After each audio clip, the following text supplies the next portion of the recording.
I love images. I've talked about them in the past and I will with you today because ultimately images are a powerful storytelling tool. Outside of video, I don't think there's anything better. And I've often said before that a picture is worth 1,000 words. Well, a great photo is worth 1,001 words. For example, I know we're supposed to be together in Atlanta, but since we're not, I thought I'd bring up a photo from the '96 Atlanta Games. This right here is a French legend, Marie-Josée Pérec, as she crosses the finish line in her 200-meter final. But I love the power in this photo as she sort of lunges across the line and you have the two people behind her coming in second and third place. But in a follow-up, we have this photo right here, which is equally as amazing. And this is Gabby Thomas as she crosses the finish line in a record time. And she has her arms up in the air. You can see her facial expression. There's absolute jubilation in the victory. This is another powerful photo. And ultimately, emotion matters. You can see it in the shot. Now, let's talk about images. We upload 3.2 billion images to the web every day. We are actually trying to tell stories ourselves. But you might think to yourself, how did we get here? Well, let's talk about that. RFC 1866 is when HTML 2.0 was introduced. With that came the image tag, and with it came some attributes as well that we'll talk about a little later. But equally as a conspirator is this gentleman right here. This is Steve Sasson, and he was an engineer at Kodak, and he is the inventor of the digital camera. And right here, he's holding his prototype from 1977, all 8 pounds of it. So he's very much responsible for what we see online today. Ultimately, as storytelling tools, images are absolutely indispensable. Now, you think to yourself, what do we use images for on a daily basis? Well, let's look at some. Images, we use them on dating apps, certainly. We also use images to go shop for clothes for our date. We're actually going to use images to look at the restaurant that we're going to take our date to.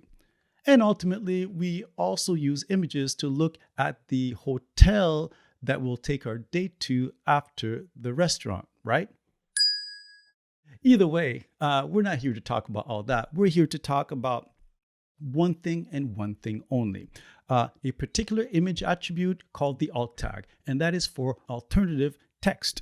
But we're going to talk about how we use alternative text, and specifically in the spirit of the Olympic Games, how there are hurdles in using alternative text. So welcome to Fault Text, my presentation, Fault Text, Adversities in Automated Alternative Text. Now, my name's Henri. You can find me at this Twitter handle, Henri Helvetica. I'm from the greatest city on the planet, which is Toronto, Canada, and I'm a freelance developer. Now, throughout this talk, you'll be able to download and sort of follow along by going to this address and download the slides. But if you miss it now, it'll be at the bottom left corner of every slide, and my Twitter handle will be at the bottom right corner of every slide as well. Now, let's get back to it. Now, I just mentioned that images are absolutely indispensable, and that holds absolutely correct. They provide fantastic user experience and as well as an amazing engagement. Now, if a picture of a tree is on a web page and no one can see it, does it make a sound? Well, story time. So let me tell you, I use assistive technology. I also use screen readers to read articles and blogs, but I am also the victim of missing alternative text. Now, you might think to yourself, what actually is alternative text? Well, let's take a look.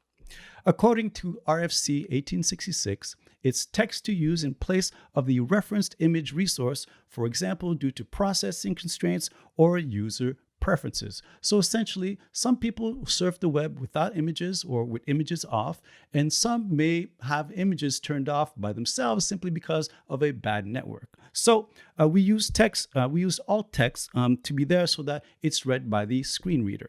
So ultimately, alt text or alternative text is absolutely indispensable because it is the textual representation of the image. So why are we talking about all of this? Well, let's talk about the human visual system, or specifically the human eyesight. But what do you mean, Henri? Well, let's look at some data.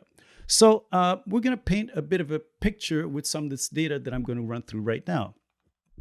So 2.2 billion people live with some sort of visual impairment worldwide. Now, I'm going to reference this by using this acronym BVI, which stands for blind and visual impairment. But this is essentially to tell you that there are a lot of people who do not have the greatest eyesight around the world.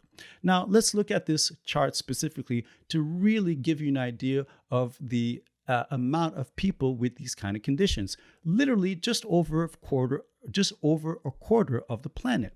In fact, the USA is among the top 5 countries with the highest number of people with BVI. And I mention this simply because it is often associated with low-income countries, but really and truly, with the USA in the top 5, this is actually much closer than we believe. Here's another chart to give you an idea of when BVI starts to manifest itself in humans. So around the ages of 30 through 39, you'll get about 1 to 1.5% of people. And then you can tell by this chart, it's actually not linear. So things worsen once you start to hit the 40s and 50s. So this is something you absolutely want to consider. Let's look at some additional data from WebAIM. Now, WebAIM stands for Web Accessibility in Mind. It's a company that looks and scans for accessibility information across the net and conducts a lot of great surveys. So let's look at some data points right now. 70% of screen reader users are aged between 21 and 60 years. Now, that's just to give you an idea that there are a lot of people who do use screen readers. And screen readers, specifically, it's an assistive technology to use to read the web page. But let's deep dive on this data point right here. 38% of screen reader users are aged between 21 and 40. So again, this starts to come a little closer to what we're familiar with and to everyday users. A little over 61% of landing pages were missing alt text in the images. Now, I added a little asterisk to this data point for the following reasons. A lot of images have been given default alt text. So you might have one that says image, or you might have one that's basically the name of the file as an alt text, which is, again, not what we're looking for. So ultimately, that could mean that we might as well have something like lorem-ipsum.jpg, and that is a horrible user experience. So, you know what? Since we're all technologists, as a solution, we thought we might do something like, automate the process. Now, you think to yourself, automation, well, why not? We automate image optimization, we automate deployment, we also automate testing. And guess what? We automate the pizza delivery. Here we have an example of Domino's that's using a self-driving pizza delivery company or self-driving pizza delivery through a company called Neural Vehicles. And in fact, it's officially called Autonomous Zero Occupant Delivery Vehicles. Kind of cute. But that last example is an example of something that we're going to talk about right now, which is computer vision. Now, you might ask yourself, what is computer vision? Well, let's dive into a definition. Now, according to International Business Machines, aka IBM, computer vision is a field of artificial intelligence, AI, that enables computers and systems to derive meaningful information from digital images. So, you might think to yourself, okay, I think I get it right now, but outside of computer vision for vehicles and whatnot, and outside of pizza delivery, where is computer vision employed? Well, let's look at a few examples. CV for short is used in agriculture, where we'll take shots of potentially growing crops and make sure there's no, say, fungus or whatnot growing on these crops. We'll use computer vision in healthcare. That's super important because sometimes some information may sort of pass a medical practitioner by through like a scan and whatnot, but computer vision will pick up the details. And obviously, computer vision is being used in driverless technology. We saw it in the pizza delivery. All you Tesla owners out there probably play around with the automated, the sort of cruise control, whatever it is that you guys have. But since we're here to talk about alternative text, CV is being used in alternative text as well. We're going to talk about how computer vision is attempting to enhance the experience for BVI users, or like I said, blind and vision impaired users. But unfortunately, computer vision is pretty hard. And in fact, the hard part is actually collecting the trove of information that we need to train the computers in recognizing objects and faces, etc., etc. So we needed as many images as possible. So the biggest treasure trove of pictures that humans ever created was essentially hiding in plain sight. Brum, psh, the internet. And what happened after that? Well, a company called ImageNet created a data set, and what they did was essentially scrape the entire web and collected images. And we ended up with 15 million photos in 22,000 different categories. Now, unfortunately, again, we have some challenges to deal with, and that's what we're going to talk about today. So some of these immense challenges are wrapped around the following. On a hardware level, CV, to get it very detailed, is very CPU intensive. So you have that to deal with. Video is always going to be an issue, but we're not going to deal with video today. We're going to deal with still images. Now, one of the biggest details that we need to overcome is the challenges over object and facial recognition.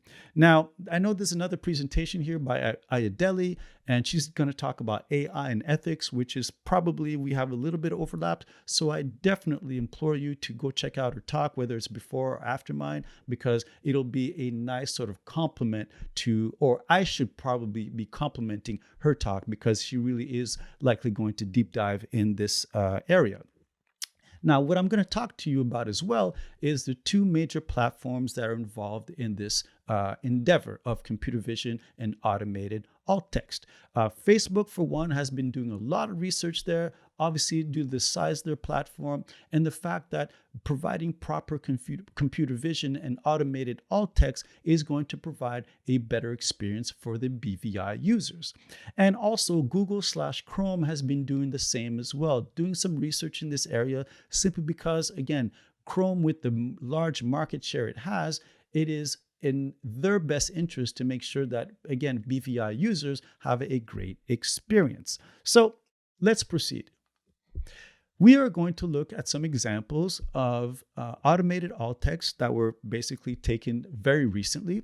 And there again, I'm going to reference, I mentioned Facebook, but I'm really going to reference one of their properties, which is Instagram. And I did mention Google, but I want to remind everyone that I'm going to talk about specifically Chrome.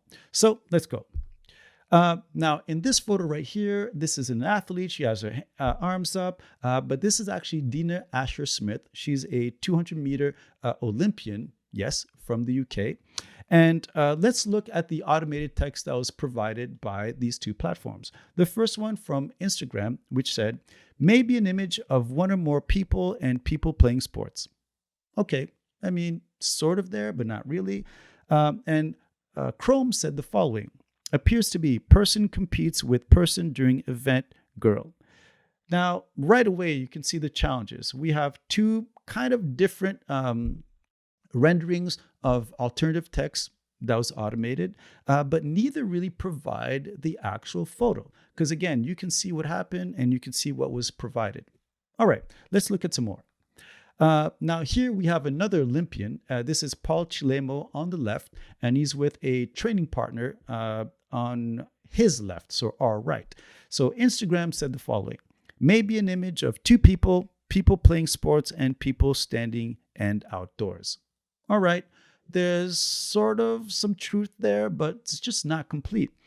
And Chrome said the following. Appears to be athletes running in a race, sprint, long distance running. Now, that's actually a little better, but it's still not a very complete description. We need a little bit more context, or needed a little bit more context. Let's look at another example. Now, I'm a big fan of sort of like kind of race cars, and I love Porsches. So I thought this would be another great example to use. Now, we clearly have something that looks like a race car. Instagram said this, maybe an image of car and road. All right, very light on details, no real lies detected, but just no real details provided. And Chrome said the following, appears to be automobile, make in the race, touring car, racing, Porsche 911 GT2, Porsche 911 GT3. So right away, we have some additional details that are pretty important, like the 911 part. Now, pardon the grammar, because apparently Chrome doesn't really believe in grammar. But either way, between the two, we might have a bit of a better picture, but it's still not entirely complete. Now, for this next one, I thought it would be very interesting to provide the actual alternative text that was given to us through automation, and we'll be able to sort of like look at the picture afterwards, almost like a game. So a bit of a reverse process. Let's take a look at what was generated. Instagram said the following, maybe an image of one person, hair, standing, and outerwear. All right. So in our head, we're starting to paint a picture. Okay, got it. Chrome said the following, appears to be Afro. Okay, so now there might be a little bit of confusion, but let's see. Drum roll, please. And the image was, that is correct, a pregnant Black woman. I thought that was extremely interesting. And again, for the curious, like we're going to get into details right now, but for the curious, this is the R&B singer Ciara. Now, this is essentially one of the biggest issues in computer vision right now, which is facial recognition. And it's really plaguing CV, to tell you the truth. This is the area that they want to and have to improve greatly. In fact, I remember I should have thrown this stat in, but there's a significant amount of photos on the web that are actually selfies. So if we're not getting these details right, we're sort of like out to lunch, out the gate.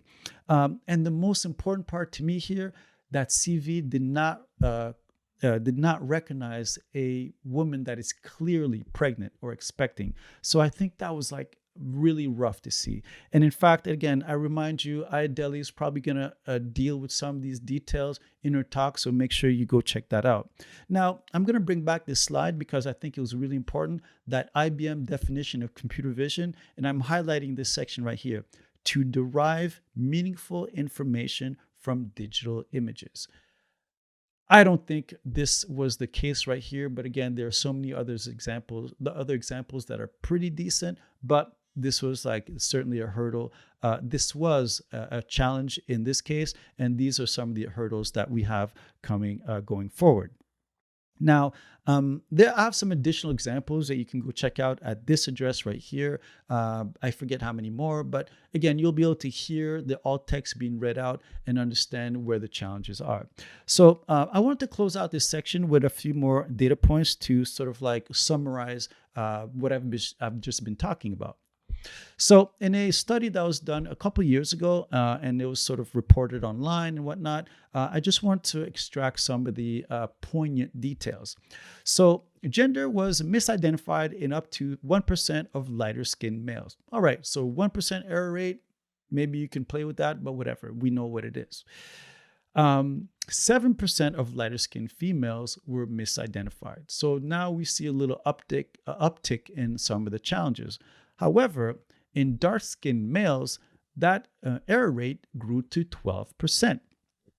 That gets a little bit more challenging and serious. But in a very sort of a tragic detail, that error rate rose to 35% in dark-skinned females. And again, these are some of the more recent challenges that have taken place. Now, in more recent updates, these numbers and figures have been improved, but this is what we've been sort of playing with this whole time.